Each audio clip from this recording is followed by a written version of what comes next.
장로님 감사드립니다.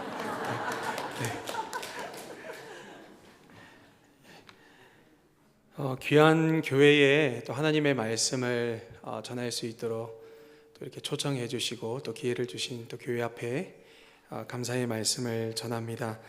우리가 오늘 읽었던 이 말씀은 지상명령입니다.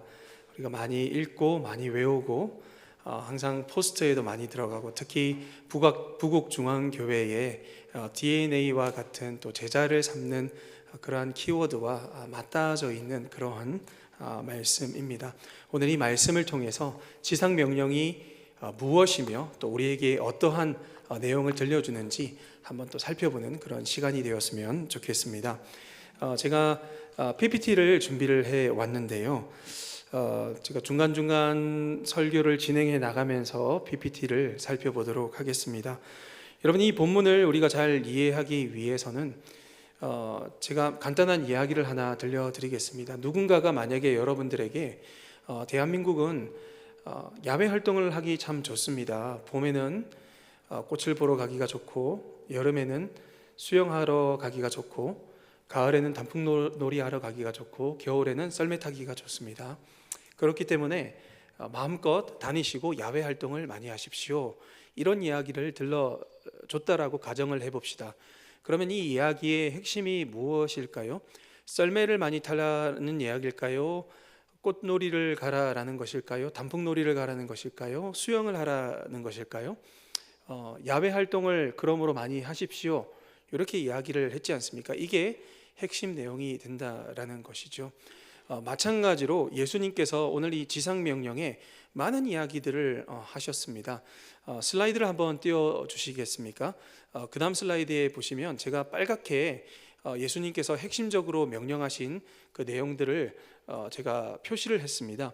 예수님께서 가라 얘기도 하셨고, 제자를 삼으라, 세례를 베풀라, 하나님의 말씀을 가르쳐 지키게 하라, 이런 내용들을 말씀을 하셨습니다. 근데 여기에서 주인공 동사가 하나가 있고 나머지는 그 주인공 동사를 꾸며주는 그러한 문법적인 구조를 가지고 있습니다. 그렇기 때문에 주인공 동사가 핵심이 된다라는 말이죠. 여기서 핵심 동사는 제자를 삼으라. 자, 그러면 누군가가 만약에 여러분들에게 예수님께서 지상명령을 말씀하셨는데 그것의 핵심이 무엇인가요? 라고 질문을 했다라고 하면 제자 삼으라 라는 것이 핵심입니다, 이렇게 대답을 하면 됩니다.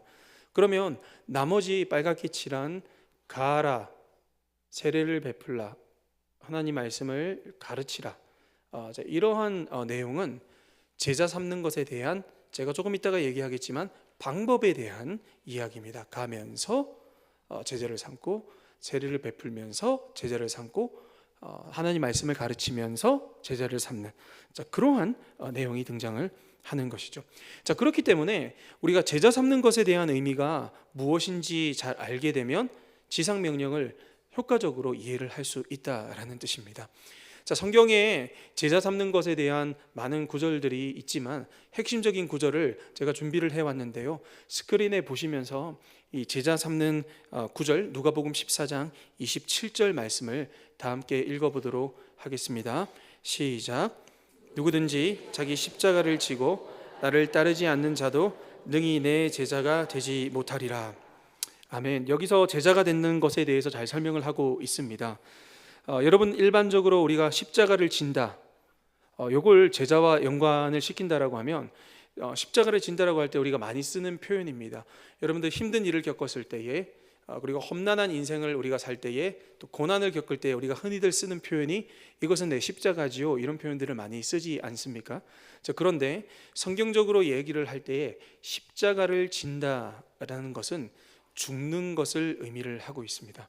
특히 오늘 이 본문에서 십자가를 진다라고 했을 때에 예수님께서 사형장이었던 골고다 언덕을 향해서 걸어가고 계십니다.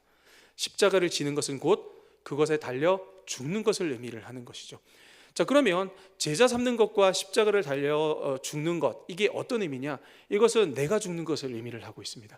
내가 주님의 제자가 되기 위해서는 예수님께 제자를 삼으라고 했는데 우선 내가 먼저 죽어야 되는 것을 이야기를 하고 있습니다.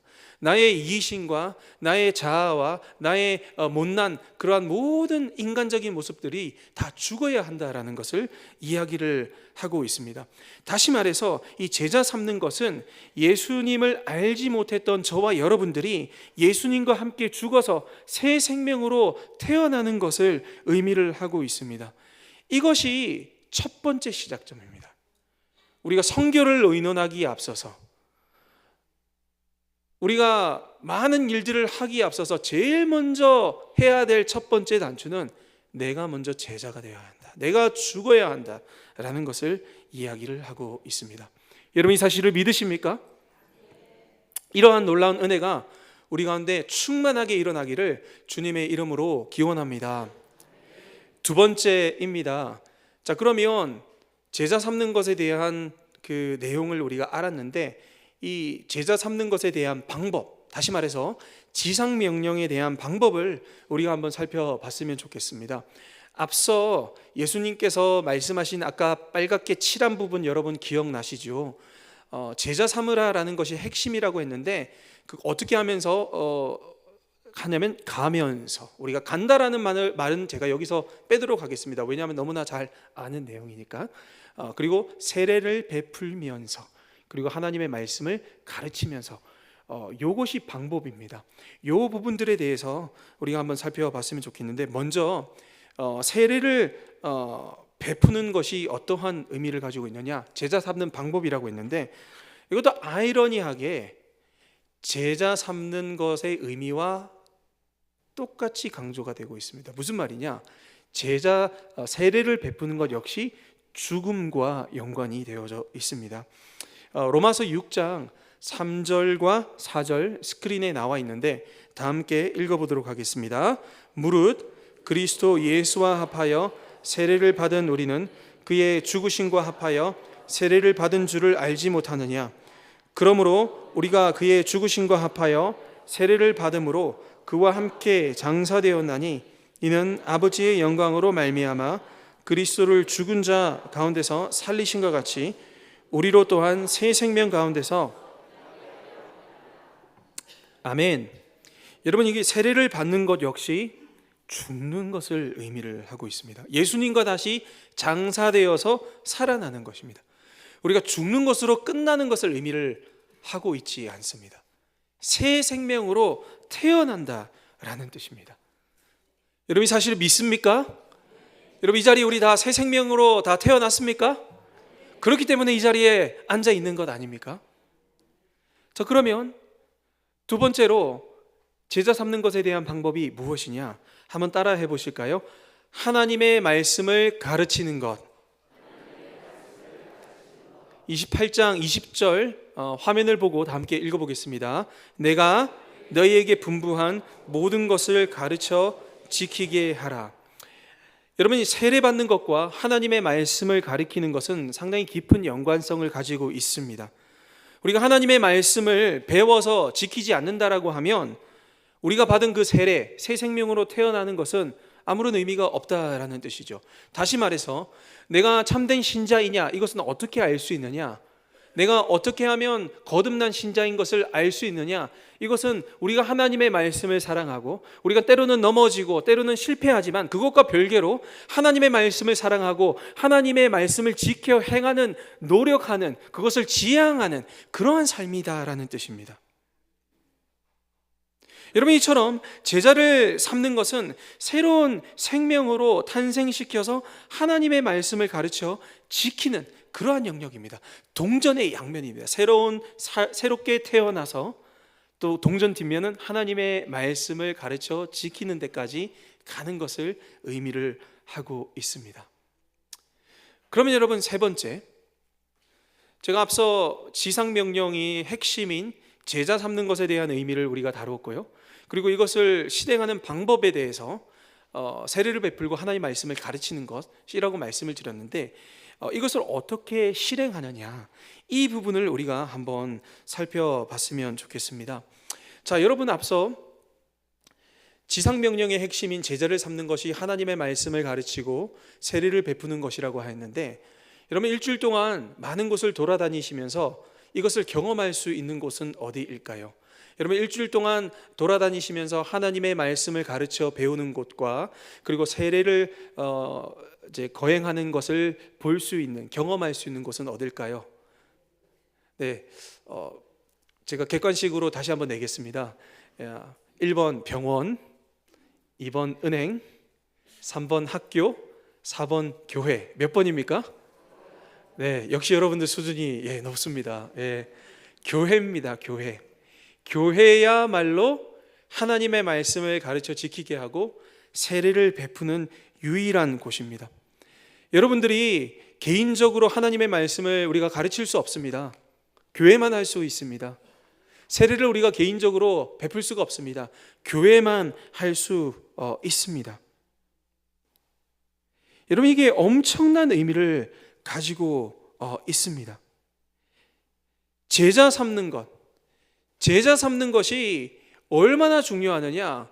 이것은 곧 주님의 몸된 교회를 세우는 것이에요. 우리가 많고 많은 곳을 돌아다니지만 이것을 할 수 있는 유일한 기관이 바로 교회다라는 뜻입니다. 여러분 그 성경적 교회가 무엇이냐? 이것에 대한 논의가 역사적으로 많이 있었습니다. 특히 중세 교회가 타락되었을 때에 로마 가톨릭 교회가 타락했지 않습니까? 그래서 우리가 참된 교회를 회복하자라고 한 것이 종교 개혁입니다. 그때 이제 마틴 루터나 존 칼빈과 같은 사람들이 종교 개혁을 일으켰는데, 이제 그때 이제 이분들이 건강한 교회가 무엇이냐, 참된 교회가 무엇이냐, 이런 부분들에 대한 심도 있는 논의를 했습니다. 그래서 1559년판 요한 칼빈이 쓴 기독교 강요 제4장에 교회가 교회됨이 무엇이냐? 첫 번째, 하나님의 말씀이 온전히 선포가 되어야 한다. 두 번째, 성례가 온전히 시행되어져야 한다. 여러분 성례하면 우리가 두 개를 인정을 하지 않습니까? 성만찬과 세례를 우리가 생각하고 있지 않습니까? 그리고 이후에 이제 벨직 신앙 고백서에서 교회의 7위 파트가 들어갑니다. 교회 질서 파트가 들어감으로 인해서 건강한 교회 표지 세 가지는 하나님의 말씀, 성례, 그리고 교회 질서 7위, 이제 요 파트가 교회의 핵심적인 내용이 되는 것이죠. 그런데 종교개혁가들이 다 모여가지고 어떤 것이 건강한 교회일까? 멋있는 거 너가 한번 얘기해봐, 너도 한번 얘기해봐, 나도 한번 얘기할게, 이렇게 해서 만든 것이 아니다라는 것이죠. 하나님의 말씀에 나와 있는 참된 교회가 무엇인지 그것에 대해서 이야기를 한 것이 바로 이 부분입니다. 그러한 문맥 가운데 오늘 예수님께서 말씀을 하고 계십니다. 가서 제자를 삼아라. 그런데 제자를 삼는 것이 무엇이냐? 하나님의 말씀을 가르치는 것, 그리고 세례를 베푸는 것. 여러분 성교는 먼 곳에 있지 않습니다. 지금 이 자리에서 주님의 몸된 교회를 세워나가는 그 모든 영역들이 선교적인 활동입니다. 여러분 믿습니까? 우리 모두 다 이제는 수동적으로 우리는 파송하는 선교사다라는 그 이원론적인 그런 개념이 아니라 성경적인 선교적 개념은 우리 모두 다 선교사고, 우리가 맡은 자리에서 찬양대 봉사나 아니면 찬양팀 봉사나 아니면 당회원으로서, 그리고 여러분들의 직분, 그리고 교회 학교, 그 모든 영역들이 선교를 지향하는 자세로 섬길 때에 그것이 바로 주님의 몸된 교회를 세우는 것이고, 그것이야말로 제자 삼는 사역이다라는 뜻입니다. 그렇기 때문에 여러분 여기에 모인 모든 분들 한 분 한 분은 하나님께서 선교적인 DNA를 심어주셨습니다. 이것을 우리가 깨닫는 것이 바로 선교의 시작이다라는 뜻입니다. 여러분 믿습니까? 자, 그러면 여러분 이 제자 삼는 것, 이것이 핵심인데 이 제자 삼는 것을 우리가 어디에 해야 합니까? 우리가 부곡동에서 해야 됩니까? 온천장에 해야 합니까? 동래구에서 해야 합니까? 부산에서 해야 합니까? 우리가 여러분 선교, 제자 삼는 것 하면 우선적으로 지리적인 생각을 많이 하지 않습니까?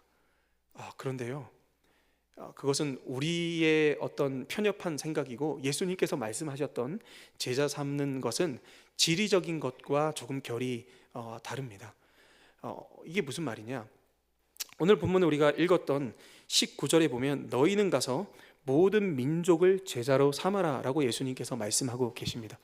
여러분, 여기에서 나오는 그 모든 민족이라는 개념은 이제 판타, 타, 에스네 이렇게 원어 성경에 기록되어져 있는데요. 여러분, 이제 그 판이라는 단어가 모든이라는 단어입니다. 영어 단어에 이런 팬티이즘 하면 범신론 할 때 뭐 전체 할 때 판이 들어가고요. 팬에이지아 하면 전체 아시아를 아우를 때에 이 판이라는 단어를 씁니다. 전체를 얘기를 하고 있습니다. 그 다음에 에트네는 민족 그룹을 얘기를 하는 것인데요, 유엔이 얘기하는 한 200여 개가 되지 않는 그런 국가를 얘기하는 것은 아닙니다. 왜냐하면 2000년 전에 이 말씀이 기록되었을 때에 여러분, 지금 우리가 알고 있는 그 국기, 나라, 그런 나라는 존재하지 않았습니다. 예수님께서 말씀하신 것은 무엇을 얘기하냐면 같은 언어를 쓰는 민족, 그리고 같은 문화권에 있는 민족을 의미를 합니다. 그게 모든 민족에게라는 뜻입니다. 자, 그러면 예수님께서 말씀하신 이 모든 민족의 개념으로 오늘날 지구상에 존재하는 그 나라들을 우리가 보면 전 세계에 한 12,000여 개 정도 되는 그러한 민족 그룹들이 존재합니다. 그러면 이 전체 12,000여 개의 민족 중에 7,000여 개의 종족은 복음화율이 3% 미만입니다. 전문용어로 미전도 종족이라고 하죠. 여러분, 한 번쯤은 들어보셨을 것입니다. 그러면 이 7,000여 개의 종족 중에, 미전도 종족 중에 한 3,100여 개의 종족은 미접촉 미전도 종족으로 분류가 되는데, 단 한 번도 예수님이라는 단어, 하나님이라는 단어를 들어보지 못했고, 하나님의 말씀은 당연히 번역이 안 되었고 교회도 없는 그러한 종족을 의미하고 있습니다. 지금도 이 순간에는 많은 선교사님들이 그 미접촉 미전도 종족을 위해서 선교 활동을 하고 계시고 핍박을 많이 받고 있습니다. 제가 어제는 그 수원의 선교 학회에 다녀왔는데, 논문 발표하신 그 선교학자 박사님의 그 주제가 박해받는 지역에 관련된 내용입니다. 그 논문을 읽으면서 제가 이제 논찬자로 참여를 했는데, 좀 울컥했던 포인트가 그 내용에 박해받는 많은 지역들이 나오는데, 거기에 여러분 인도에 마니푸르라는 지역이 있습니다. 그래서 거기에는 인도는 힌두교를 믿는 국가지 않습니까? 지금 2026년도에 교회가 불타고 공개 처형당하고 기독교인들이 많은 핍박을 당하고 제가 입에 담기 힘들 만한 인권 유린을 당하고 있는 곳입니다. 제가 아는 지인이 인도 현지 목회자인데 그분으로부터 제가 늘 듣는 소식이 있습니다. 그리고 저한테 보내준 사진이 있습니다. 제가 차마 사진을 인터넷으로 보내준 그 사진을 제가 스크린에 띄우지는 못하는데, 현지 목사님을 포박을 해서 소똥을 먹이는 그런 장면이 있습니다. 지금 일어나고 있는 일입니다. 많은 핍박을 당하고 있는 것이죠. 이런 미접촉 미전도 종족, 그리고 미전도 종족에 사역하시는 분들이 오늘날 지금 이렇게 당하고 있는 현실입니다. 나이지리아 같은 곳에서는 여전히 여러분 보코하람이라는 선교단 그 테러리스트가 있습니다. 이슬람 테러리스트가 여전히 힘들게 하는 그러한 상황이 있습니다. 제가 뭐 이런 얘기를, 박해받는 세계의 얘기를 하면 밤을 새워도 모자랄 만큼 참 힘든 그런 지역입니다. 그런 곳에서 이름도 없이 빛도 없이 주님의 지상 명령인 2000년 전에 주님께서 말씀하신 너희는 모든 민족에게 라는 그 명령을 신실하게 수행하시는 분들이 계시고 있습니다. 여러분, 이들만 모든 민족일까요? 여러분, 우리가 비행기 타고 그곳에 가야만 우리가 선교일까요? 그들은 선교사님이니까 그렇게 하고 우리는 뭐 동떨어져 있기 때문에 뭐 굳이 참석을 안 하는 것이 맞을까, 이런 생각이 들 수 있는데, 아니요, 저는 2026년도 개념을 가지고 이 모든 민족을 우리가 들여다보면 우리와도 맞닿아 있음을 알 수가 있습니다. 그런 의미에서 오늘날 현대인들, 현대 크리스천들에게 의미하는 모든 민족에게는 어떠한 대상이냐? 저는 21세기형 우리의 선교 대상자는 두 가지입니다. 우리가 굳이 비행기를 타고 가지 않더라도 우리와 함께하는 그 대상자가 두 가지가 있는데, 첫 번째 한번 따라해 보실까요? 다문화. 여러분, 우리나라는 다문화 사회입니다. 사회학적으로 전체 인구의 5%가 다문화 인구이면 그 사회를 다문화 사회라고 지칭합니다. 우리나라가 지금 2025년도를 기점으로 해서 다문화 사회에 진입했습니다. 5%가 넘었습니다. 우리 가운데 그런 일들이 일어나고 있습니다. 제가 한 사직동에서 한 8년 정도 외국인 사역을 했고, 지금은 김해 지역에서 한 3년 가까이 외국인 사역을 하고 있습니다. 놀라운 하나님께서 많은 열매들을 허락해 주고 계시는데요. 제가 첫 사역을 했었던 적이 기억이 납니다. 그때 카메룬 아프리카 사람 5명이 교회에 나와서 함께 예배를 했습니다. 너무나 감격적이어서 아빠, 엄마, 아들, 딸 이렇게 있습니다. 중학생, 초등학생, 유치원 이렇게 있더라고요. 그래서 예배를 마치고 제가 그 친구들한테 가가지고, 아프리카 친구들인데 얼마나 한국이 힘들겠습니까? 그래서 제가 Hello, my name is Pastor Bae. How are you? 이렇게 인사를 했는데 답을 안 하더라고요. 그래서 제가 얼마나 많은 상처를 받았으면 이렇게 마음이 힘들까. 그러고 그 다음 주에 제가 살갑게 다가갔어요. 교회 예배를 마치고 자기들끼리 간식을 먹는 상황에서 제가 간식을 또 따로 챙겨 왔거든요. 그래서 이렇게 딱 간식을 또 주려고 딱 하는데 걔네들끼리 나누는 대화를 듣고 제가 깜짝 놀랐습니다. 이렇게 대화를 하는 거예요. 첫째가 제제고 둘째가 킴, 막내가 에스터인데, 킴이 오빠 제제에게 이런 얘기를 합니다. 여러분 잘 들어보십시오. 듣기 평가는 아닙니다. 여러분 잘 들어보십시오. 이런 얘기를 하더라고요. 제제야, 그거 맛없다. 이거 먹어라. 여러분 다 알아들으셨죠? 구수한 부산 사투리를 구사하더라고요. 한국말을 하더라고요. 제가 일주일 전에 영어로 얘기를 했던 것을 무시했던 것이 아니라 못 알아들었던 거였어요. 우리는 단지 외국인 하면 영어를 써야 하구나 하는데, 여러분 다문화는 다릅니다. 이제 1.5에서 한 2세대로 지금 이제 넘어가거든요. 쉽게 어떻게 생각하시면 되냐면, 미국에 있는 우리 한인 2세들하고 똑같습니다. 영어는 쓰나 우리하고 똑같은. 제가 이랬어요. 그래 제제야, 그래 니 한국말 잘하네. 니는 그러면 어느 중학교 다니노? 하니까 저는 땡땡 중학교 다니는데 얘. 그럼 니는 뭐 좋아하노? 저 달리기 좋아해요. 그럼 된장찌개 청국장 좋아하고 억수로 맛있는데 얘. 답을 한국말로 잘하더라고요. 그래서 이런 친구들이 있습니다. 그리고 이런 친구들은, 여러분들 제가 팁을 드리자면, 무슬림들은 전도가 안 되거든요. 우리가 무슬림권에 가서 선교하면 잡히거나 추방당합니다. 근데 우리 홈그라운드에서는 전도를 할 수가 있습니다. 일전에 제가 사역하는 곳에서 히잡을 쓴 무슬림 여인이 교회에 왔습니다. 말씀을 듣고 들쑥날쑥하지만 크리스마스 때는 히잡을 벗고 왔습니다. 여러분 이게 얼마나 놀라운 일인지 모르실 겁니다. 무슬림이 교회에 왔다는 것도 놀라운 역사고, 히잡을 벗고 교회에 온 것은 더 놀라운 역사입니다. 이런 일들이 일어나고 있어요. 그럼 그 아이들이 우리나라에 무슬림들이 자리매김하고 살아갈 때에 그들은 우리들의 완전한 타겟이 되는 거예요. 이런 현상이 피부로 여러분 조금 잘 와닿는지 모르시겠지만, 점점 이러한 다문화 현상들은 많아지고 있습니다. 여러분 김해공항을 가보십시오. 부산역을 가보십시오. 우리가 동남아 여행을 할 때에 여러분 어떻게 합니까? 가이드 따라서 깃발 따라 돌아다니지 않습니까? 투어 여행할 때. 그것이 그대로 현실화되고 있습니다. 제가 눈으로만 확인한 그 부산 김해공항에 일전에 갔었는데 한 5개 팀이 들어오더라고요. 한류의 바람이 상당히 무섭습니다.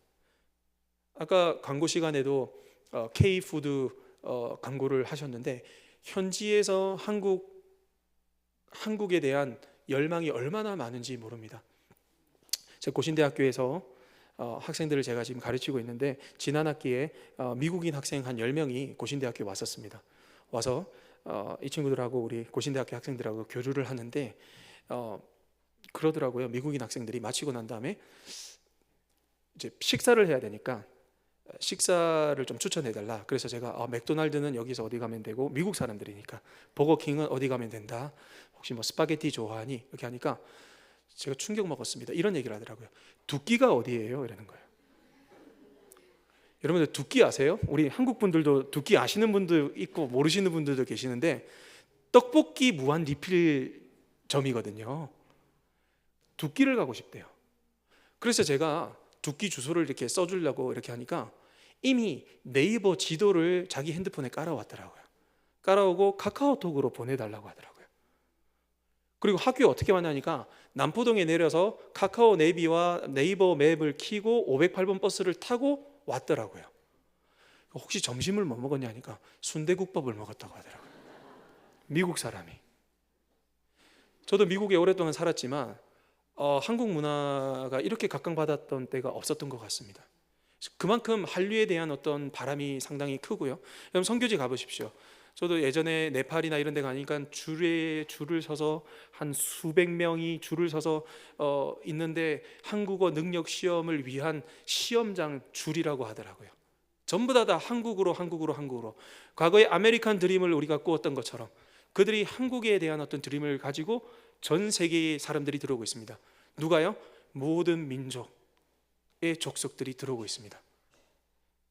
그렇기 때문에 주님께서 말씀하신 21세기형 모든 민족은 우리가 비행기를 타고 가지 아니하더라도 우리 가운데 있다라는 뜻입니다. 두 번째, 다문화 말고 또 다른 타겟이 있습니다. 한번 따라해 보실까요? 다음 세대. 여러분, 다음 세대라고 하면 우리 같은 코리안인데 어떻게 선교 대상이 될 수 있나요? 라고 할 수가 있는데, 예수님께서 말씀하신 모든 민족, 다시 말해서 같은 언어권과 그리고 같은 문화권이라는 개념으로 봤을 때는 다음 세대가 타문화권입니다. 여기 보니까 우리 다양한 세대들이 앉아 계십니다. 우리가 세대를 한번 분류를 해볼까요? 저보다 연배가 있으신 분들은 베이비 부모 세대십니다. 그리고 저는 X세대입니다. 그리고 제 밑에 세대는 MZ세대로 분류가 되어집니다. 자, 여기 MZ세대들도 많이 계시고 또 베이비 부모 세대들도 계신데, 우리가 그냥 편안하게 우리 베이비 부모 세대 우리 어르신들 MZ세대의 문화를 완벽하게 다 이해를 하십니까? 아닐 겁니다. 마찬가지로 우리 MZ세대 여러분들, 우리 베이비 부모 어르신들의 어떤 문화를 완벽하게 이해를 하십니까? 힘드실 거예요. 저는 이제 중간에 낀 X세대인데 저 X세대와 베이비 부모 세대의 어떤 간극보다 X세대와 MZ세대의 간극이 훨씬 더 큽니다.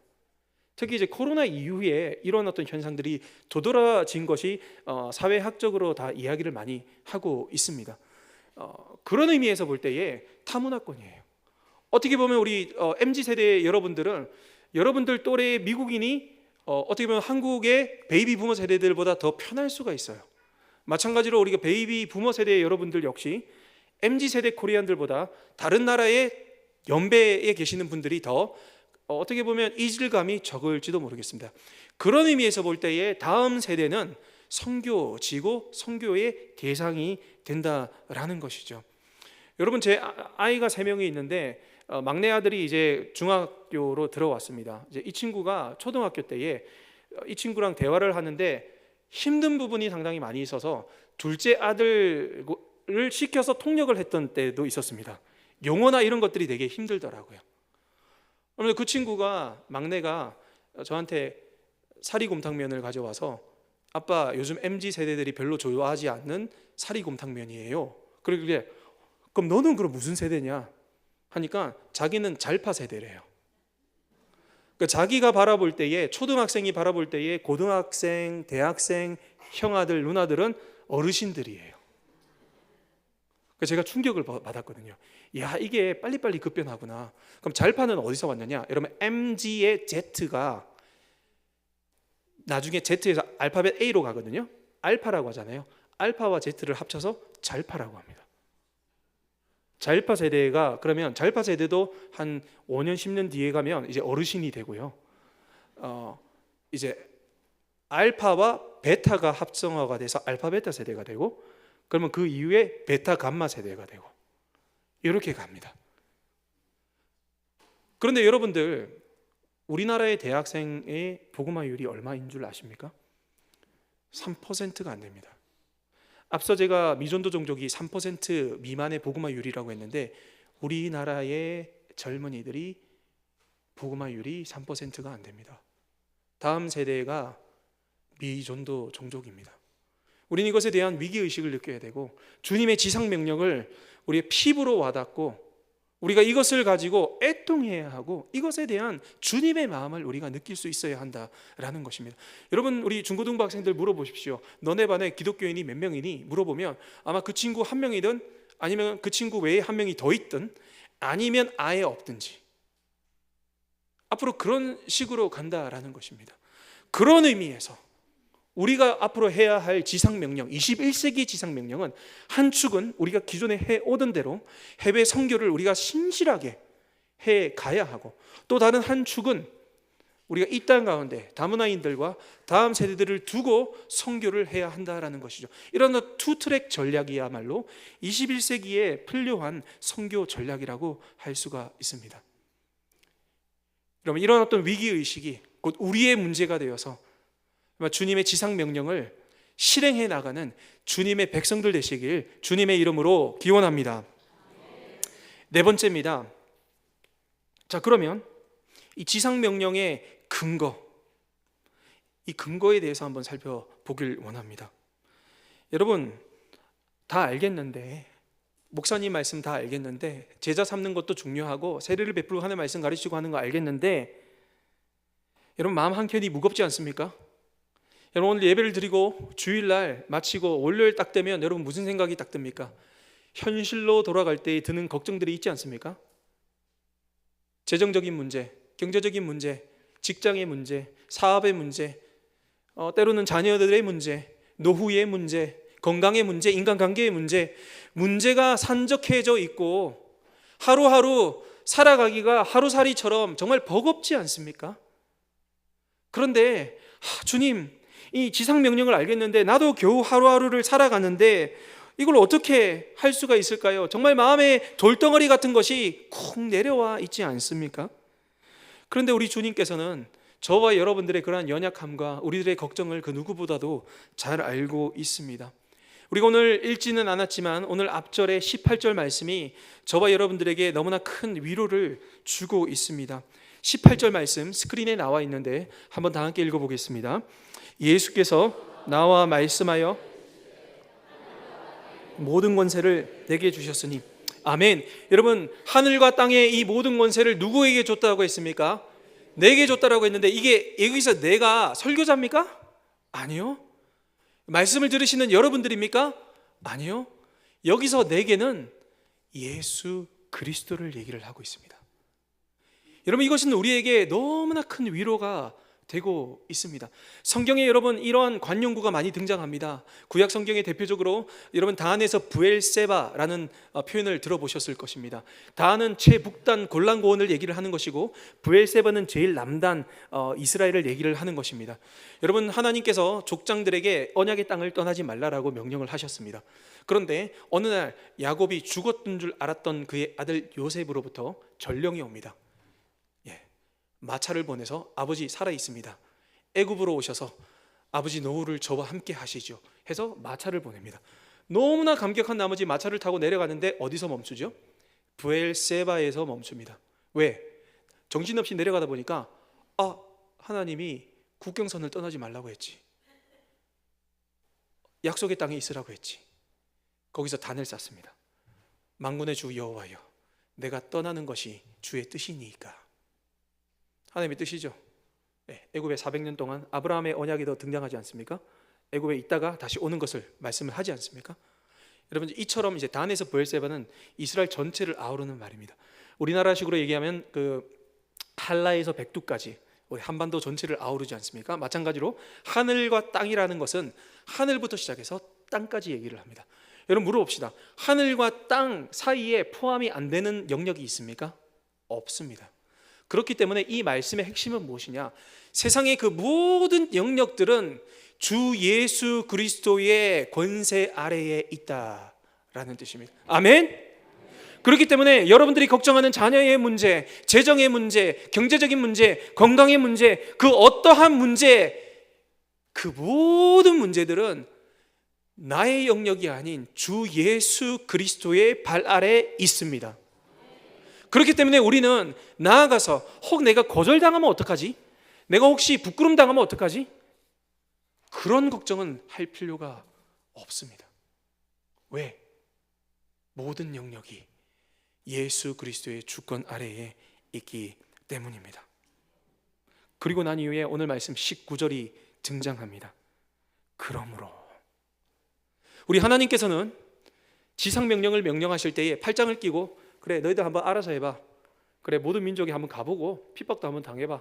일단 나는 뭐 어찌든지 한번 내가 이렇게 한번 좀 관망을 해볼게. 이런 하나님이 아니셔요. 하늘과 땅의 그 모든 권세를 예수 그리스도에게 줬기 때문에 19절에 그러므로 내가 너와 세상 끝날까지 함께 할 것이야. 그러므로 걱정하지 마. 너희들은 나가서 전하기만 하면 돼. 그 결과는 나에게 있어. 걱정하지 말고 담대히 가서 전해. 여러분, 이것을 우리가 너무나 잘 알고 있는데도 참 우리들의 그 자존심 혹은 우리가 또 쫑끌을 당할까 봐 이런 마음으로 잘 실행에 옮기지 못하는 것 같습니다. 저에게도 뼈아픈 경험이 있는데요, 2016년도에 외국인 유학생들을 데리고, 고신대학교 유학생들 데리고 어떤 수업의 일환으로 탐방을 갔습니다. 이슬람 탐방. 우리가 지피지기 백전백승 아닙니까? 적을 알아야 우리가 이길 수 있듯이 한번 가보자. 저들은 어떤 전략을 가지고 있고 어떤 생각을 가지고 있고 해서 남산동에 이슬람 사원이 있습니다. 거기에 갔습니다. 가니까 종교 지도자죠. 우리 교회식으로 얘기하면 담임 목사격의 사람을 임맘이라고 하는데 저는 어떤 전제가 있었냐면 사우디아라비아에서 보낸 걔네들의 선교사가 아니겠는가 이런 생각을 하고 갔는데 웬걸요? 한국 사람이었고 경상도 사투리를 쓰는 사람이더라고요. 그러면 좀 충격이지 않습니까? 그래서 물어봤습니다. 선생님은 어떻게 하다가 이쪽 세계에 발을 담그게 되셨냐고. IMF 때 자포자기하는 마음을 가지고 거리를 배회하다가 이슬람 사원을 발견했고 거기에 들어가니 무슬림들이 자기를 포용해줬고 자기를 안아줬고 자기를 이렇게 세워줬다. 그 길로 자기는 알라를 위해 평생 헌신하기로 다짐했다. 그리고 그 다음 말이 더 충격적입니다. 만약에 제가 교회를 갔다라고 하면 아마 목사님이 되었지 않았을까요? 여러분, 쓰라리지 않습니까? 저는 그날 잠을 자지 못했습니다. 제가 하나님 앞에 그날 꼬꾸라져서 울면서 기도를 했는데, 하나님 죄송합니다. 나의 그 알량한 자존심 때문에 내가 하나님의 말씀을 너는 모든 민족에게 가서 복음을 전하라고 주님께서 말씀하셨는데 그것을 나의 자존심을 앞세워서 하지 못했던 나의 연약한 모습을 주님 불쌍히 여겨 주시옵소서. 만약에 그가 나를 만났다라고 하면, 만약에 그가 여러분들을 만났다라고 하면, 만약에 그가 거리를 배회하다가 우연히 부곡중앙교회에 왔다라고 하면 그는 하나님의 복음 사역을 전하는 위대한 목사, 선교사가 되었지 않았을까요? 하나님 앞에 얼만큼 제가 부르짖으며 울면서 회개를 한지 모릅니다. 사랑하는 성도님 여러분, 그렇기 때문에 나아가십시오. 하늘과 땅의 그 모든 권세를 예수님에게 주셨기 때문에 그러므로 담대히 나아가서 복음을 전하십시오. 그럴 때에 놀라운 역사가 일어날 것입니다. 여러분 믿습니까? 그 뒤로 저는 노방전도를 많이 나갑니다. 제가 김해 지역에 있는 외국인들을 데리고도 정기적으로 나갑니다. 여러분, 나가면 있습니다. 거절도 많이 당합니다. 전도지 나눠줍니다. 일전에 있었던 일입니다. 전도지를 나눠주니까 외국인들은 한국 사람들보다는 좀 낫습니다.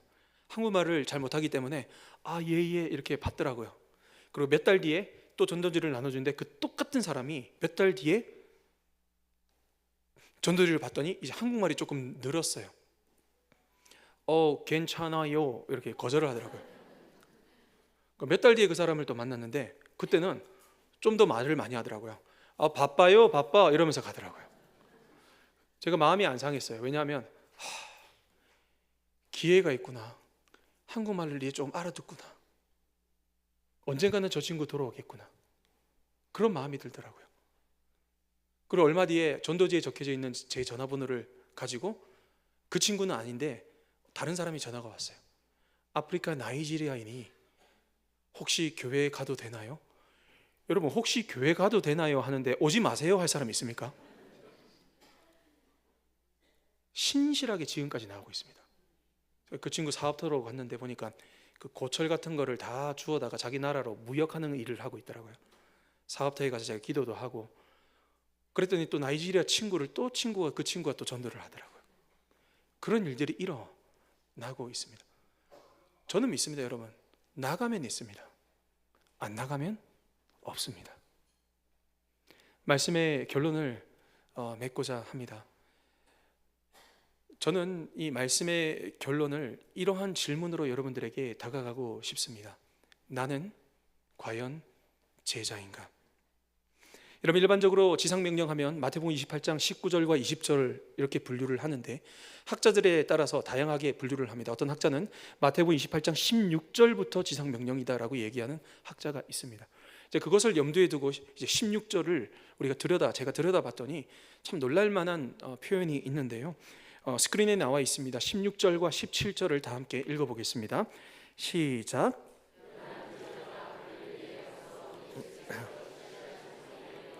예수를 배웠고 경배하나 아직도 의심하는 사람들이 있더라. 자, 여러분 한번 물어봅시다. 예수님의 제자가 원래 몇 명이죠? 맞습니다. 12명입니다. 그런데 마태복음 28장 16절에 12제자라고 하지 않습니다. 11제자라고 얘기를 하고 있습니다. 여러분, 지상명령, 이 축제와 같고 이 너무나 중요한 이 시점에 굳이 왜 흑역사를 찝어서 11이라는 표현을 쓰고 있을까요? 여러분, 이것이 암시하고 있는 것은 저와 여러분들이 다 주시하시듯이 한 명이 배신했다라는 것을 의도적으로 지금 저자 마태가 이야기를 하고 있습니다. 가룟 유다, 소위 말하는 예수님의 제자, 성육신 하신 그 하나님을 3년 동안 동고동락하고 이적과 기사를 제일 앞열에서 경험했던 자가 예수님을 배신했다라는 것을 이야기를 하고 있습니다. 여러분, 이것은 상당히 무겁고 심각한 내용을 우리에게 알려주고 있습니다. 우리가 지상 명령에 초점을 맞춘 나머지 우리가 때로는 이 부분을 간과할 때가 있다라는 것이지요. 여러분, 우리가 선교, 전도, 하나님의 사역을 논하기 이전에 우리가 반드시 이 질문을 해야 합니다. 나는 과연 제자인가? 우리가 매주 하나님의 말씀을 듣고 교회의 직분을 맡고 있고 교회의 여러 가지 사역을 하고 있는데 그 이전에 과연 나는 제자인가? 예수님께서 이 말씀을 하시고 승천을 하십니다. 그리고 오순절 때 한 50일 뒤에 이들은 성령을 받아 사도들이 됩니다. 사도들이 되어서 한번 설교를 했더니 3,000명이 회개를 하고 돌아옵니다. 성경의 저자들이 됩니다. 선교사들이 됩니다. 교회의 설립자들이 됩니다. 위대한 일들을 많이 합니다. 하지만 그런 위대한 일들을 하기에 앞서서 그들은 주님의 제자들이었습니다. 사랑하는 성도님 여러분, 우리는 11명의 제자입니까? 아니면 제자라고 생각하고 있는 나머지 한 명입니까? 아니면 17절 말씀처럼 예수를 배웠고 경배하나 아직도 의심하는 자들입니까?